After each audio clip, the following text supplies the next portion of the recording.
Hi, welcome to part 5 of our motorbike tour of northern Vietnam. In this video we travel from Moc Chau to Dien Bien Phu, somewhere I've always wanted to see.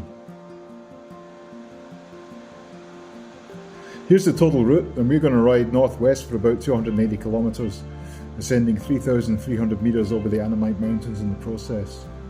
What was surprising to me is that we'll actually end up west of my hometown of Sakunakorn in Thailand, almost due north of Udon Thani and Khon Kaen.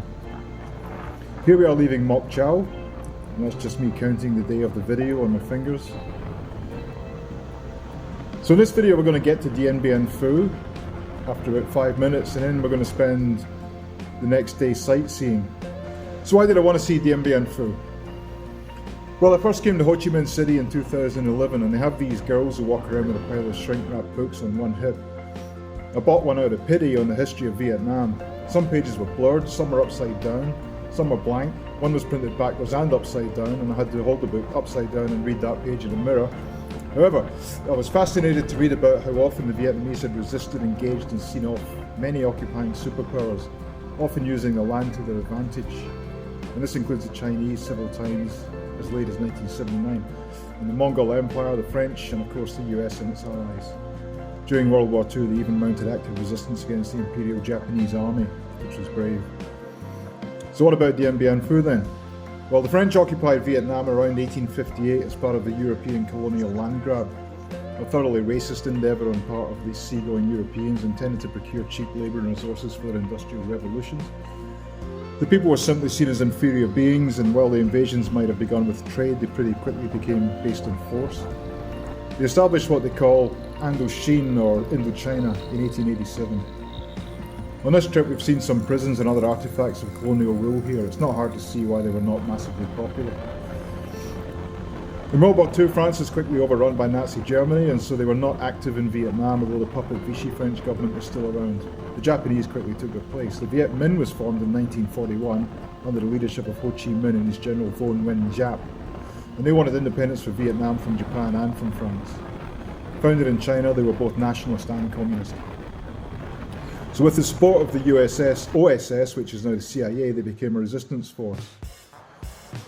After the war, Ho Chi Minh wrote to President Truman to request recognition for Vietnam and independence from the French, but he was ignored, and the US supported France's attempts to reoccupy Vietnam.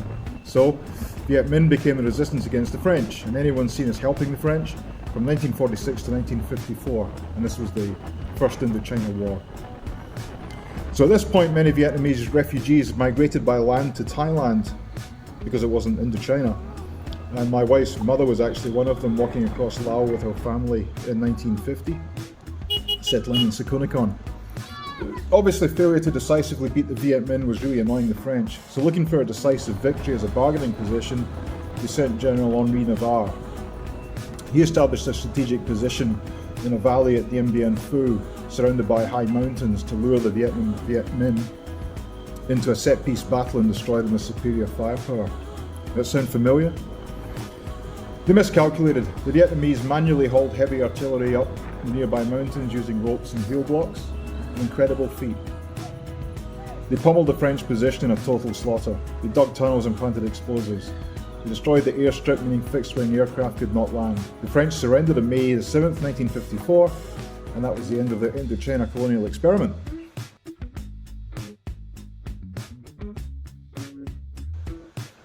So to me, as a Scotsman, this is a little bit reminiscent of the Battle of Stirling Bridge, where the English marched heavy cavalry up to Scotland to sort out William Wallace.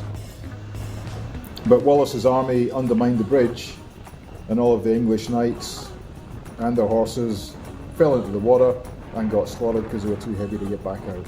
So it's something about massive arrogance, about underestimating your opponent, and about just a resistance force just keeping going until they prevailed. That's why I wanted to see Dien Bien Phu.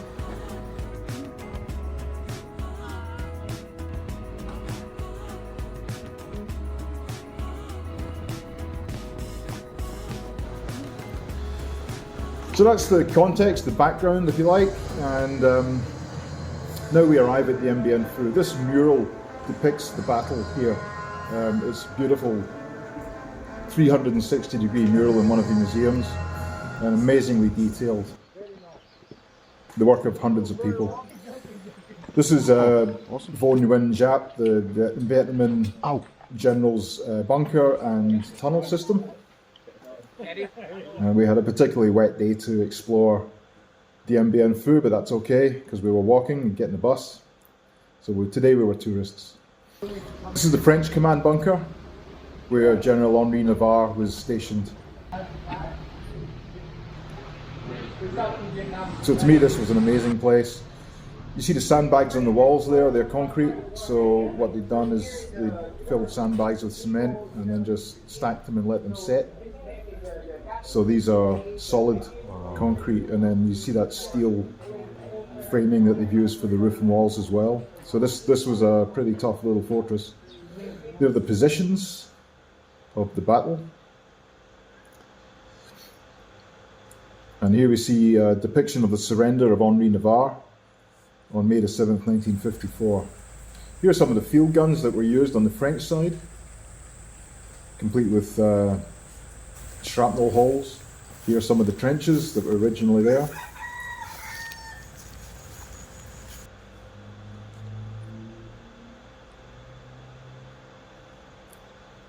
Some of the old tanks, parts of the aircraft, and a group photo of us. And here's the museum that houses the 360-degree mural. So these are some of the shots from it. Round about the mural they've put physical artefacts as well, so it's quite amazing. Then we travel to Hill A1. This has got a cool story as well. So this was a piece of high ground they were trying to hold, and the Viet Minh tunneled in and planted a whole lot of explosive, which they then detonated, leaving this massive crater here. And then they used the resulting confusion to overrun the position. This is the French trench system, which is sort of some kind of tongue twister. And here's the Viet Minh tunnel system, where they managed to get access to plant those explosives.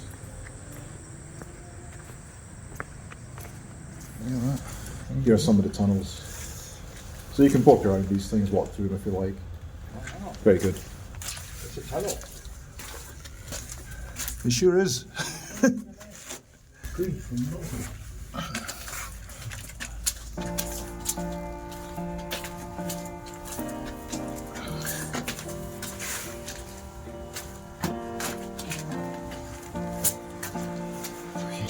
And that's it for Dien Bien Phu. In the next video we're going to travel north towards the Chinese border, and then we'll track east through Sapa and the Haijiang Loop.